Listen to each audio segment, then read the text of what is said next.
Patient जब मेरे पास treatment के लिए आया हुआ था आज से 6 मंथ पहले, तब इनका वहाँ पे इरेक्शन नाम का कोई चीज़ ही मौजूद नहीं था। इच्छा होता था, लेकिन इच्छा सिर्फ दिमाग में होता था। इच्छा दिमाग में होने से क्या होगा? दिमाग तो अकेला कुछ नहीं कर पाएगा। दिमाग सिग्नल भेजने का काम करेगा जननांग तक स्पाइनल कॉर्ड के जरिए, लेकिन उस रास्ते में ही अगर कुछ ना कुछ प्रॉब्लम है, सिग्नल अगर ठीक से जा ही नहीं पाएगा जननांग तक, तब तो फिर आगे का काम नहीं हो पाएगा। मोस्ट ऑफ सब में चेंजेस मिले मुझे, मतलब हेल्थ इशू जो हो रहे थे जैसे कि बैक पेन, नेक पेन, सभी में अच्छा फर्क है। पर जब भी मैं एक जगह पे बैठ रहा हूँ ना, तो टेलबोन पेन हो रहा है, मेरा टेलबोन पेन हो रहा है एक जगह पे बैठा तो। और अगर कुछ मतलब स्टडी के लिए बैठा 2-3 घंटे एक जगह पे, तो बैक पूरी स्टिफ हो रही है। बस इतना ही इशू हो रहा है, तो बाकी के सिम्टम सब ठीक है। बाकी एडी में बहुत अच्छा रिजल्ट है। अच्छा, अगर इरेक्टाइल डिस्फंक्शन में बहुत अच्छा रिजल्ट है, मतलब 80% रिजल्ट है, 85।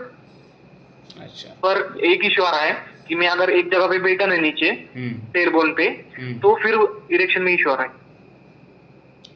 अगर टेलबोन हुआ ना तो इरेक्शन ठीक से नहीं हो रहा। अगर टेलबोन पेन नहीं हो रहा ना, तो सब फाइन है, फिर कुछ इश्यू नहीं है मुझे फिर। मतलब आपको एक जगह पे बैठने से प्रॉब्लम हो रहा है, चाहे आपका टेलबोन का प्रॉब्लम बोल लीजिए या फिर इरेक्शन का प्रॉब्लम बोल लीजिए। हाँ हाँ, एक जगह पे बैठा ना तो पूरा नमनेस आ रहा है स्क्रॉटम में। नमनेस आ रहा है।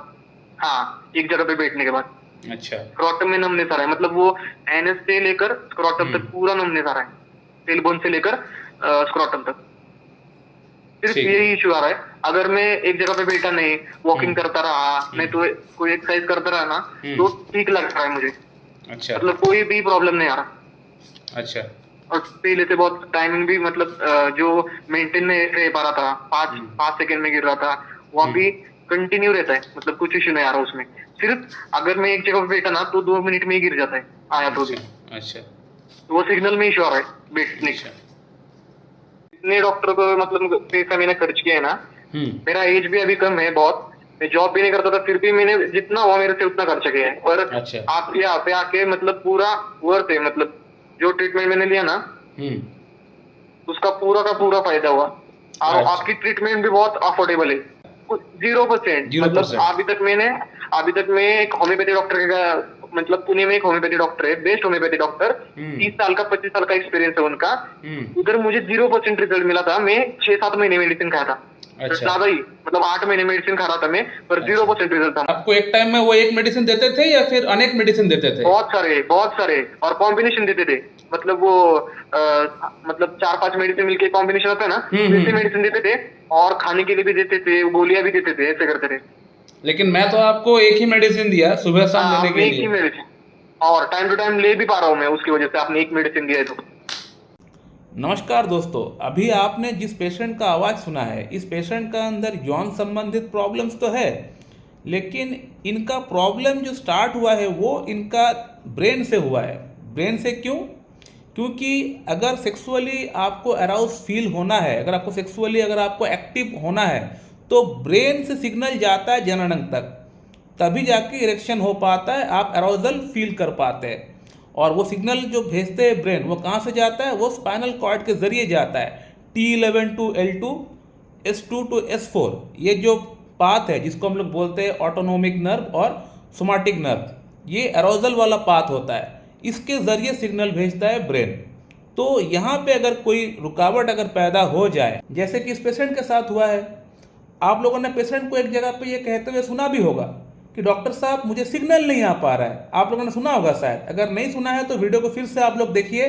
पेशेंट ने एक जगह पे ऐसा कहा है कि डॉक्टर साहब सिग्नल नहीं आ पा रहा है। तो इनको इस बात का अंदाज़ा इसलिए लग गया है क्योंकि वो इस बात को फील कर रहे हैं। अगर वो पॉलीथीन मार कर बैठते हैं या फिर चेयर में बैठते हैं जैसे मैं बैठा हूँ, तो उनका जो जननांग वाली एरिया है वहाँ पे वो नमनेस सी फील कर रहे हैं, पेशेंट ने बताया।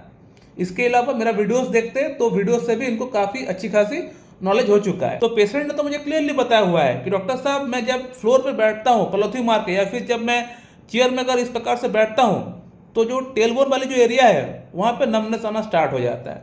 वो बाकियों को तो नहीं होता है, मुझे तो नहीं होता है, किसी और को तो नहीं होता है, इनको होता है। इसलिए होता है क्योंकि जो वहाँ पे नर्व आया हुआ है, जो स्पाइनल कॉर्ड के जरिए जो नर्व है, वहाँ पे कुछ ना कुछ प्रॉब्लम है।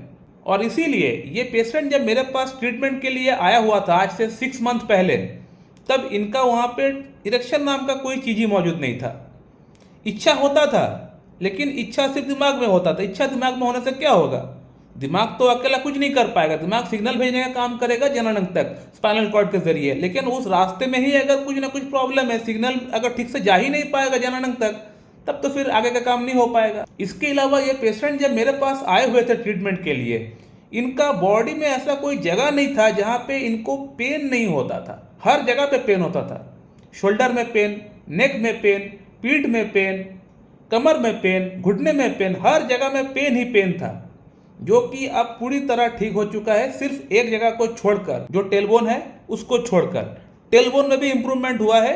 पहले जो दर्द होता था उस प्रकार का दर्द अभी नहीं होता है, वो भी काफ़ी हद तक कम हो चुका है, लेकिन पूरी तरह वो अभी तक ठीक नहीं हो पाया। लेकिन बाकी हर जगह का जो दर्द था वो पूरी तरह हमारा ट्रीटमेंट से गायब हो चुका है। अब इनको मॉर्निंग इरेक्शन आ रहा है, लिबिडो हो रहा है। इरेक्शन तो छोड़ ही दीजिए, जिस पेशेंट का अंदर इरेक्शन 0 था, अभी 80-85% इरेक्शन आ रहा है। ये बंदा सेक्स भी कर पा रहा है अभी। इनको इतना अच्छा इंप्रूवमेंट हो चुका है। इस पेशेंट को अब अगर कौन सी मेडिसिन अगर दी गई थी उसकी अगर बात करें, तो स्टार्टिंग में इस पेशेंट को मैंने दिया था कोनियम मैक। कोनियम मैक से इस पेशेंट का अंदर काफ़ी अच्छा इंप्रूवमेंट हो चुका था, लेकिन कोनियम मैक से इनका प्रॉब्लम पूरी तरह सॉर्ट आउट नहीं हो रहा था। उसके बाद मैंने पेशेंट को फिर से केस टेकिंग करके कॉस्टिकम दिया था।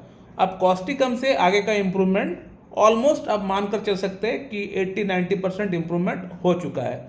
अब जो टेलबोन वाले जो एरिया है वहाँ पे अगर पेन पूरी तरह अगर कम हो जाएगा, जो नर्व वहाँ दबा हुआ है उसको अगर हम ठीक कर देंगे, तो ये प्रॉब्लम इनका पूरी तरह ठीक हो जाएगा। इनका केस अब पूरी तरह क्लोज हो जाएगा, जो कि मेरा उम्मीद है कि इस बार का मेडिसिन या फिर अगले बार का मेडिसिन से ये इनका प्रॉब्लम पूरी तरह सॉर्ट आउट हो जाएगा। इस पेशेंट का अंदर यूरिक एसिड की प्रॉब्लम भी थोड़ी बहुत है, जिसके लिए पेशेंट को मैंने एक मदर टिंचर पेलिएटिव ड्रग इनको ऐड कराया है, और उम्मीद करता हूँ कॉस्टिकम जो मेडिसिन है ये यूरिक एसिड की लेवल को भी कम करेगी। सो माय डियर फ्रेंड, ये है क्लासिकल होम्योपैथी। इस प्रकार से प्रैक्टिस करना चाहिए, जो कि मैं अक्सर बोलता हूँ, हमेशा बोलता हूँ, पिछले 5-6 साल से बोलता हुआ आ रहा हूँ, जिसके कारण से बहुत लोगों को इस बात का पता चला, मेरा वीडियोस के माध्यम से पता चला कि ओरिजिनल होम्योपैथी क्या है। नहीं तो वो अंधकार में जी रहे थे। और बहुत लोगों ने पिछले 6 सालों में मुझसे ऑनलाइन या फिर ऑफलाइन कंसल्टेशन भी किए। बहुत लोग तो वीडियोस में अच्छी कमेंट भी करते हैं, रिव्यूज़ भी डालते हैं। तो उन लोगों को मैं थैंक्स कहूँ पर्सनली, मेरे पास इतना समय नहीं होता लिखने का, तो उन लोगों को मैं थैंक्स बोलना चाहूँगा इस वीडियो के माध्यम से। सो माय डियर फ्रेंड, मैं इस वीडियो को यहीं पेंड करता हूँ। अगर आप लोग का मन में कोई प्रश्न है आप लोग कर सकते हैं, मैं आप लोग को वहाँ पर रिप्लाई दे दूंगा। So thank you very much and have a good day.